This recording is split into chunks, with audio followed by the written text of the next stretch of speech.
क्या रूस यूक्रेन युद्ध में कुछ बड़ा होने वाला है?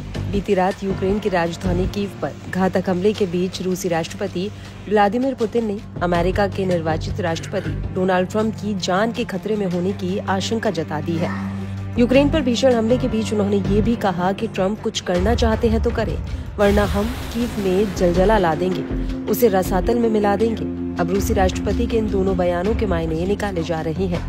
खास बात यह है कि ट्रंप की सुरक्षा को लेकर रूसी राष्ट्रपति पुतिन ने बड़ा खुलासा किया है। पुतिन ने कहा कि उन्हें विश्वास नहीं है कि ट्रंप पूरी तरह सुरक्षित है। इसके साथ ही उन्होंने उनकी तारीफों के पुल भी बांधे। रूसी राष्ट्रपति पुतिन ने कजाकिस्तान शिखर सम्मेलन के बाद कहा कि अमेरिकी चुनाव कैंपेन के दौरान ट्रंप के खिलाफ हत्या का प्रयास किया गया था। उन्होंने कहा कि मुझे लगता है कि ट्रंप अभी भी सुरक्षित नहीं है। पुतिन ने उम्मीद जताई है कि राष्ट्रपति ट्रंप सतर्क रहेंगे। इसके अलावा पुतिन ने ट्रंप के परिवार और बच्चों की आलोचनाओं पर नाराजगी जताते हुए कहा कि रूस में ऐसा व्यवहार कभी नहीं होता। उधर गुरुवार को रूस ने यूक्रेन पर बेहद घातक हमला किया। इससे बिजली सप्लाई ठप हो गई। करीब 10 लाख की आबादी अंधेरे में रहने को विवश है।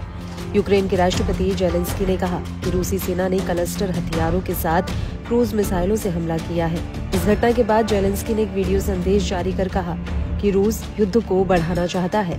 इस संदर्भ में वह नाटो प्रमुख और सहयोगी देशों के साथ लगातार बात कर रहे हैं।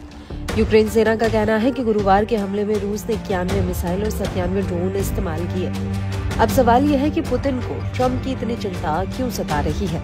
तो बात यह है कि ट्रंप के बारे में पुतिन की चिंता की वजह कुछ और नहीं बल्कि अमेरिका के निर्वाचित राष्ट्रपति की नीति है।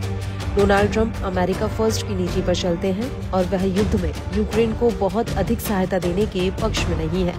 वह यूक्रेन को अमेरिकी सहायता अमेरिकी टैक्स पेयर के पैसे की बर्बादी बताते हैं। इससे उम्मीद की जा रही है कि ट्रंप के शासन की बागडोर संभालने के बाद यूक्रेन पर दबाव बढ़ेगा और वह रूस के साथ युद्ध को खत्म करने की किसी योजना का हिस्सा बनेगा।